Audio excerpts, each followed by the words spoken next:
लेना अच्छा recording. Assalamualaikum. My name is Nisha Siddiq and I am here to assist you as an English mentor specifically for the IELTS. आज हम सबसे पहले करेंगे IELTS writing. So what is an IELTS writing? बहुत सारे students का question होता है, they are not getting the good bands in the IELTS writing, या उनके बैंड्स कम आए हैं या समटाइम उनकी राइटिंग में मिस्टेक्स आ रही होती हैं। ठीक है, तो बेस्ट वे किस तरह से आप अपनी राइटिंग को इम्प्रूव कर सकते हो। तो सबसे पहले समझते हैं आइल्स राइटिंग होती क्या है, उसका स्ट्रक्चर, फिर उसके बाद हमारे पास टास्क कौन कौन से हैं। तो आइल्स राइटिंग में हमारे पास जो ओवरऑल स्ट्रक्चर होता है वो होता है टोटल, इसमें टाइम रिक्वायर होता है 60 मिनट्स। विद इन 60 मिनट्स आपके पास दो टास्क होते हैं, task one and task two. अब टास्क वन जो है, ठीक है, उसके डिफरेंट टाइप्स होती हैं, डिफरेंट टाइप्स लाइक एकेडमिक और जनरल ट्रेनिंग। अब एकेडमिक क्या होता है? Academic, these are specially designed for those students who want to go abroad for the study purpose, and general required for those students who require to immigration and the work visa there। तो हमारे पास academic के task और होता है, task one, और general में task, general training में हमारे पास जो राइटिंग टास्क होता है वो डिफरेंट होता है। टास्क टू ऐसेस होते हैं, ठीक है, एंड ये जो ऐसे होते हैं it always mean the same in academic और इन द जनरल देयर। तो इसमें हमारे पास जो है सेम फॉर बोथ टाइप्स हैं, ठीक है, मतलब दोनों टाइप्स के लिए ऐसेस आपके सेम रहेंगे। उसके बाद नेक्स्ट चलते हैं हमारे पास आज एकेडमिक राइटिंग पे। राइटिंग में हमारे पास जब एकेडमिक की बात करते हैं, ठीक है, उसमें हमारे पास टास्क वन होता है। टास्क वन में हमारे पास क्या होता है, ठीक है, डिफरेंट काइंड ऑफ टास्क होते हैं या आपके लिए क्वेश्चंस होते हैं। क्वेश्चंस हमारे पास क्या हो सकता है, ग्राफ, चार्ट हो सकता है, टेबल हो सकता है, प्रोसेस और मैप, ठीक है। और उसके बाद आपने इसको राइट कैसे करना है, मेन हमारे पास इसको हम कहते हैं रिपोर्ट राइटिंग। अब रिपोर्ट राइटिंग को हम राइट कैसे कर सकते हैं, ठीक है, you have to write there at least 150 words. There 150 words require होते हैं आपके वन टास्क के लिए, ठीक है, और it you can say that you can take only 20 minutes for that, and for that no opinion need. Focus on reporting key features, comparisons and trends there. And now academic writing में हमारे पास report writing, report में हम right किस तरह से करते हैं। Basically report writing क्या होती है, आपको एक पिक्चर, कोई भी ग्राफ, चार्ट या टेबल की फॉर्म में होता है, मैपिंग भी हो सकती है, ठीक है। उसमें आपने क्या करना है, आपने सिर्फ जो है मेन फ्रंट्स को आपने in your own words you have to write up that. But the main structure is that many students they don't know how to write this kind of task there, just because of that they don't know the structure, they don't know the division of their paragraphs. So it's very important for them कि आपको पहले ये पता होना चाहिए कि आप अपने टास्क को रिस्पॉन्स कैसे करते हो। सो इन एन आइल्स आपके सबसे पहले क्या आ जाती हैं, हमारे पास जो स्कोरिंग क्राइटेरिया होता है फॉर बोथ टास्क के लिए, वो हमारे पास क्या हो जाता है, ठीक है, वो 4 इक्वली वेटेड क्राइटेरियाज होते हैं जिन पे आपका जो टास्क होता है वो असेस किया जा रहा होता है। सबसे पहले हमारे पास होती है task achievement, task response. Now what is a task achievement, इसका मतलब है कि जो क्वेश्चन है आपके पास, how are you giving the response of that? I mean to say that, for example, if I'm asking the questions, so how will you give me the response, how will your answer there? So in that case आपका first, आपकी priority होती है response करना, task response अगर आपका अच्छा है, ठीक है, तो इट मीन्स दैट कि आपके पास अच्छे बैंड आप ले सकते हो। फिर उसके बाद आता है कोहेरेंस एंड कोहेजन। कोहेरेंस क्या होती है, कोहेरेंस का मतलब होता है आप जो टास्क राइट कर रहे हो, it should be a logic and it should be make a flow of the ideas.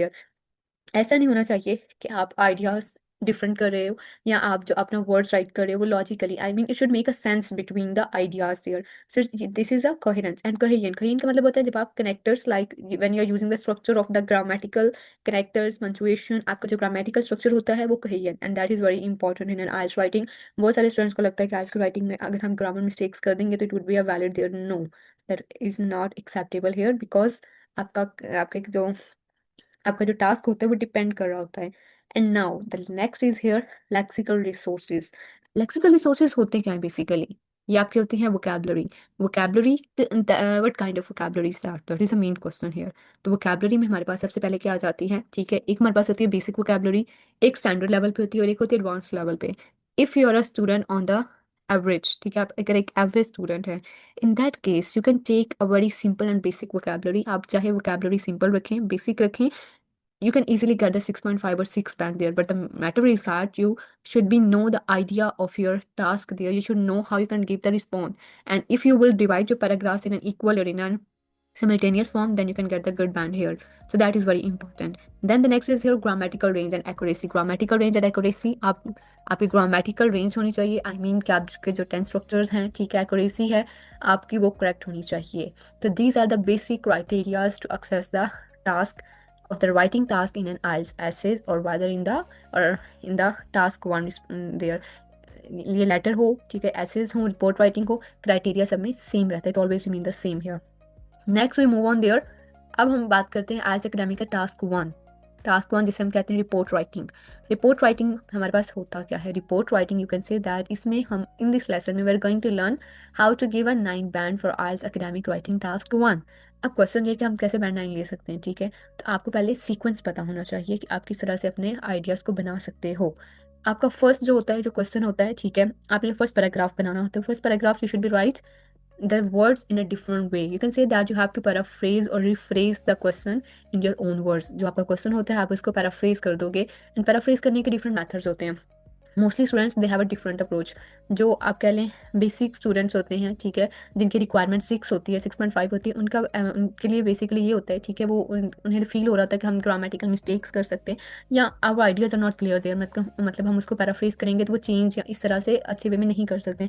In that case it would be better for you अगर आपका जो टास्क है वो रिमेन सेम रहे। You can take and you can use the synonyms here. आप synonyms को use करें, ठीक है। ग्रामेटिकल एक्यूरेसी वही रहने दें, ग्रामेटिकल स्ट्रक्चर को चेंज मत करें, सिर्फ आपके जो वर्ड्स हैं उनको आप सैनोनिम्स के साथ जो है वो पुटअप कर दें। It would be a great approach for you. इसमें ये होता है like if you will do the mistakes in the first paragraph so it will be learn the band structure here. तो अगर आप स्टार्टिंग पे मिस्टेक्स कर दोगे तो इसका मतलब है कि आपके बैंड जो है वो डिक्रीज हो जाएंगे यहाँ पे। तो इसीलिए बेटर ये होता है जो स्टूडेंट्स पूरा क्वेश्चन को रिफ्रेज करना उनके लिए डिफिकल्ट है तो वो सैनोनिम्स को यूज़ करें, ठीक है। बाकी आप क्वेश्चन की जो स्टेटमेंट है एज इट आप वैसे राइट कर दें। That is the best technique here, and mostly those students who can easily rephrase a statement in their own words, they can do and they can write it very well there.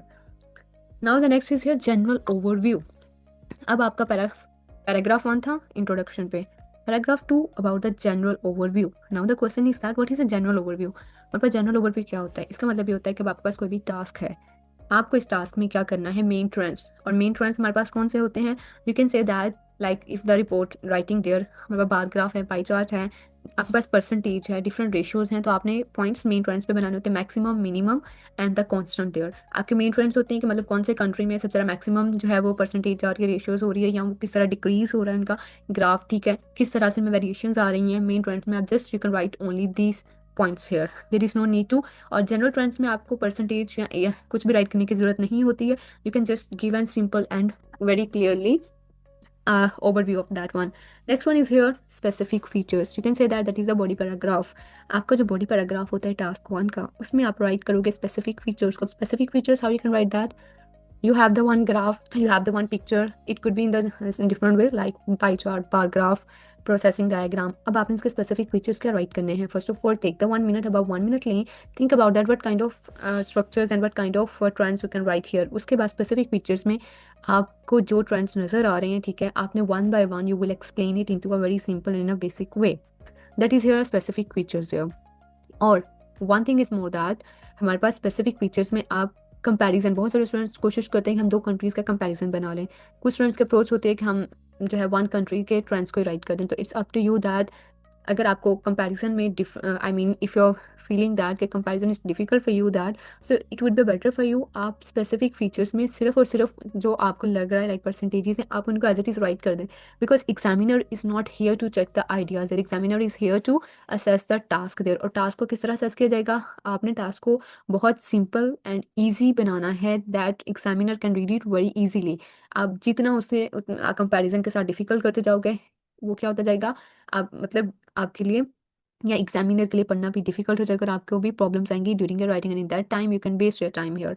तो आपको time consume करना है, आपको अपना time save करना है। तो it would be better way for you कि आप अपने जनरल ट्रेंड्स को जो आपको लग रहे हैं, ठीक है, सिंपल और बेसिकली आप उसको राइट कर दो। और उसमें आपके लिए ज़रूरी है कि आप परसेंटेजेस हैं या आपके पास जो भी नंबर्स हैं, फिगर्स हैं, ठीक है, नेम्स हैं, आप उनको लाजमी मैंशन करें। Okay, so that is here for the specific features. Now the next one is here structure of the task, जो मैंने आपको बता दिया है। इंट्रोडक्शन होता है हमारे पास, ठीक है, उसमें हमने पैराफ्रेज करना होता है क्वेश्चन को। हम पैराफ्रेज कैसे करते हैं? आप पैराफ्रेज डिफरेंट वे में कर सकते हो, यहाँ तो पूरी स्टेटमेंट को आप चेंज कर दो अपने वर्ड्स में, नहीं तो आप सिनोनिम्स के साथ उसी क्वेश्चन को चेंज कर सकते हैं, रिफ्रेज कर सकते हैं। ओवरव्यू हमारे पास वेरी इंपॉर्टेंट होता है, समराइज करते हैं हमने मेन ट्रेंड्स को, चेंज और features, that is no specific data yet. आपको कोई स्पेसिफिक डाटा नहीं देना है सेकंड पैराग्राफ में, you can write only the main trends here. And it सबसे बेटर वे ये होता है कि आप मैक्सिमम, मिनिमम और जो हमारे पास कॉन्स्टेंट या वेरिएशंस पॉइंट्स होते हैं आप उन पे अच्छे से आप उनके ट्रेंड्स को बता सकते हैं। इसके बाद आता है हमारे पास बॉडी पैराग्राफ 1 and 2, जिसमें आप डिस्क्राइब करते हो फर्स्ट मेजर ट्रेंड और ग्रुप ऑफ डाटा, और यूज आपने करना होता है accurate data from the chart और टेबल, मतलब कि जो आपको टेबल में डाटा दिया गया है आपने उसी को यूज करते हुए आपने अपने वर्ड्स में एक पैराग्राफ राइट कर देना होता है। That is a very simple strategy to write the writing task 1 here. Now we move to the next one is here, and we will discuss that different kinds of structure, different kinds of task in the next video. Thank you so much for listening. And if you want to get the good bands in IELTS writing, so just join my YouTube channel, subscribe me.